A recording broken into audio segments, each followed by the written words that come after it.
আর এই মুহূর্তে অত্যন্ত বড় খবরের দিকে নজর রাখতেই হচ্ছে। তথ্য গরমিল তালিকা প্রকাশের নির্দেশ সুপ্রিম কোর্টের। তথ্য গরমিল তালিকা প্রকাশের নির্দেশ। তথ্য গরমিলে 1,36,00,000 নোটিশ, 1,36,00,000 ভোটারকে হিয়ারিং নোটিশ। আর এবার তথ্য গরমিল তালিকা প্রকাশের নির্দেশ সুপ্রিম কোর্টের। আরও একবার আপনাদেরকে জানাবো, তথ্য গরমিল তালিকা প্রকাশের নির্দেশ দেওয়া হয়েছে সুপ্রিম কোর্টের তরফ থেকে। তথ্য গরমিলে 1,36,00,000 নোটিশ, 1,36,00,000 ভোটারকে হিয়ারিং নোটিশ। আর এবার সেই তালিকা প্রকাশের নির্দেশ সুপ্রিম কোর্টের তরফ থেকে।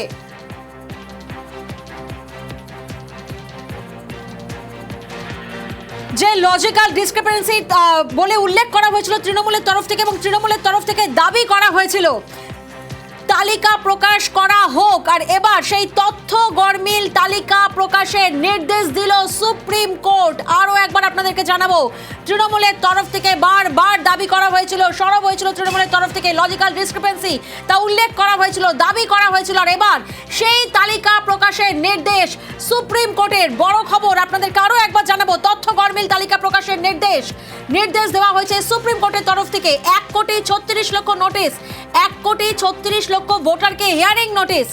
আর সেই তথ্য গরমিল তালিকা প্রকাশের নির্দেশ সুপ্রিম কোর্টের তরফ থেকে। আমরা দেখেছি বিভিন্ন জায়গা থেকে, একাধিক জায়গা থেকে জেলায় জেলায় হিয়ারিং এর যে চূড়ান্ত হয়রানি ভোগান্তি, সেই অভিযোগ বারবার সামনে এসেছে, বারবার বিক্ষোভ দেখানো হয়েছে বিভিন্ন জায়গা থেকে, এবং তৃণমূলের তরফ থেকে দাবি করা হয়েছে, তৃণমূলের তরফ থেকে সরব হওয়া হয়েছে লজিক্যাল ডিসক্রিপেন্সি প্রকাশের জন্য। আর এবার সেই তালিকা প্রকাশের নির্দেশ সুপ্রিম কোর্টের।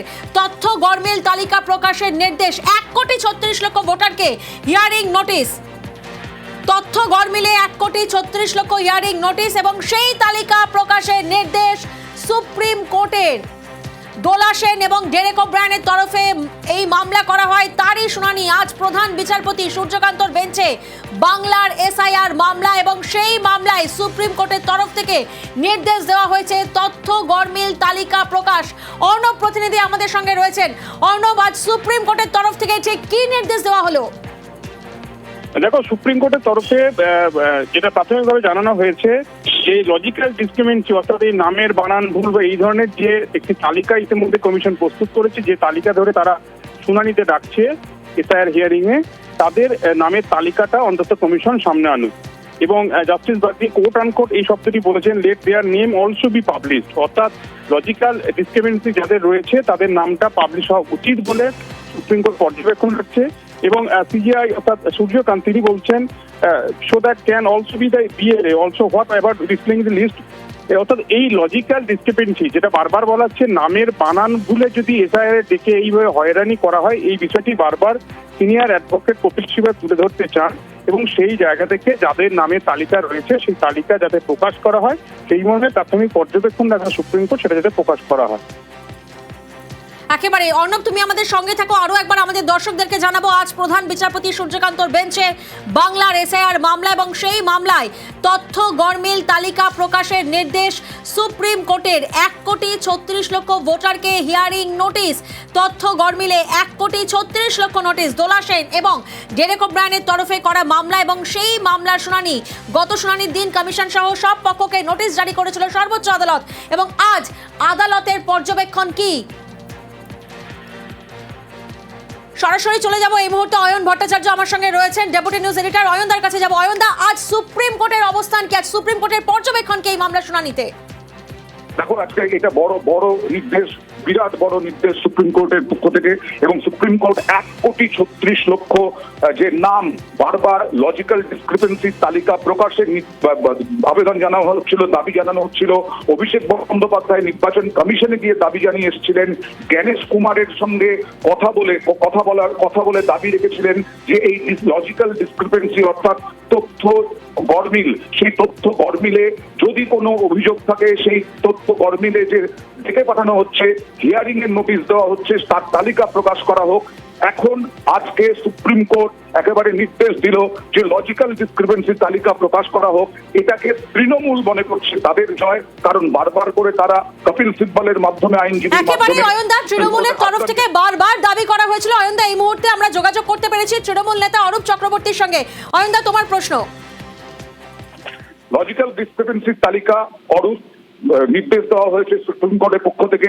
নির্দেশ নির্দেশ দেওয়া হয়েছে যে অ্যাডমিট কার্ড অ্যালাউ নয়, এই অ্যাডমিট কার্ড অ্যালাউ নয়, এই তালিকাটাও এই নির্দেশটাও আপনারা দিন। কল্যাণ বন্দ্যোপাধ্যায়কে বলা হয়েছে সুপ্রিম কোর্টের প্রধান বিচারপতির তরফে।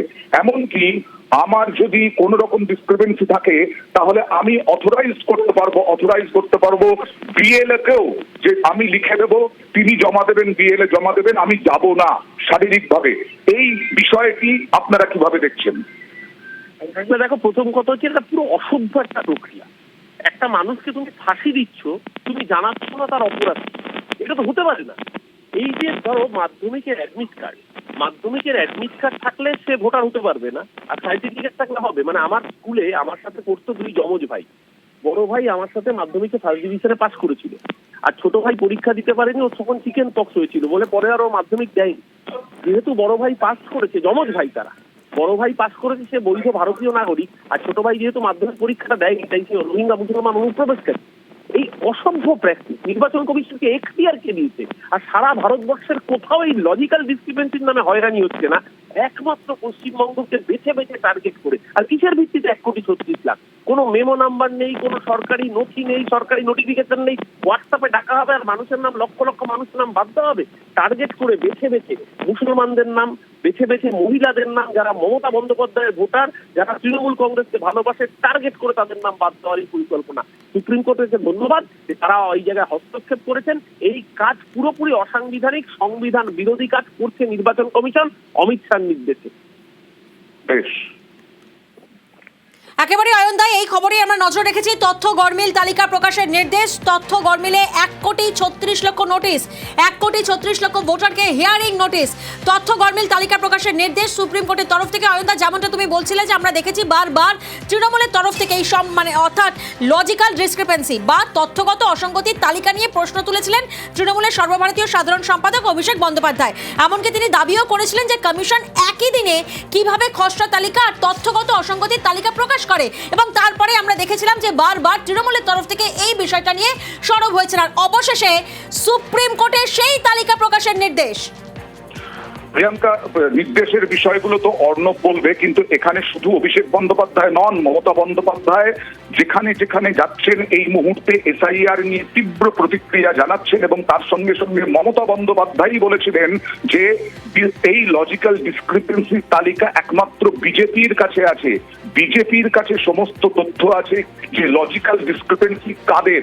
1,36,00,000 লজিক্যাল ডিসক্রিপেন্সি নামে মানুষকে হয়রান করা হচ্ছে, এই বিষয়টাও মমতা বন্দ্যোপাধ্যায় অভিযোগ করেছিলেন। এবং শুধু তাই নয়, আজকে কোর্টে এই বিষয়টাও উঠেছে যে নির্বাচন কমিশন নাকি নাম ভুল বা নামের বানান ভুল, কুমার ছিল না আগে, এখন কুমার যোগ হয়েছে, এই সবে ডাকছে না। কিন্তু আমাদের কাছে আছে যে সেই সবেও ডাকা হচ্ছে, হিয়ারিং নোটিশ দেওয়া হচ্ছে। তারা বলেছে 14 থেকে 15 বছর যদি মা বাবার বয়সের সঙ্গে ছেলের বয়সের ফারাক থাকে তাহলেই ডাকা হচ্ছে।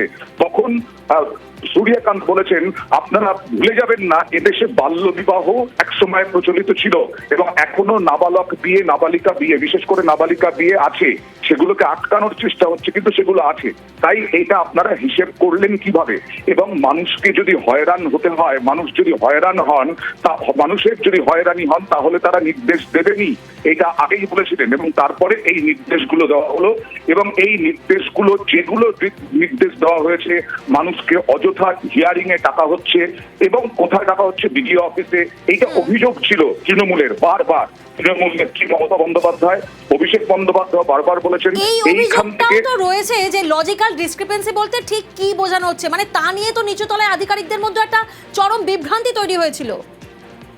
একেবারেই চরম বিভ্রান্তি তৈরি হয়েছিল, কারণ বিএলও বুথ লেভেল অফিসার যারা, তারা বুঝতে পারছিলেন না যে বারবার নির্দেশ পরিবর্তন করা হচ্ছে। এই অভিযোগ বিএলওদের পক্ষ থেকে করা হয়েছে যে নির্দেশগুলো আসলে কি, নির্দেশগুলো বারবার কেন বদল করা হচ্ছে, অ্যাডমিট কার্ড হঠাৎ করে বদল করা হলো কেন, অ্যাডমিট কার্ড কেন গ্রহণযোগ্য নয় বলা হলো, এইগুলো নিয়েও বিএলওদের পক্ষ থেকে অভিযোগ ছিল। আর রাজনৈতিকভাবে তো অভিযোগ ছিল। সেখানে তৃণমূল মনে করছে, যে তৃণমূল বলল কিছুক্ষণ আগে অরূপ চক্রবর্তী, আমরা বিজেপির বক্তব্য নেওয়ার চেষ্টা করবো, আর নির্দেশ সম্পর্কে অর্ণবের কাছ থেকে আমরা বিস্তারিত জানার চেষ্টা করব। একেবারে ধন্যবাদ।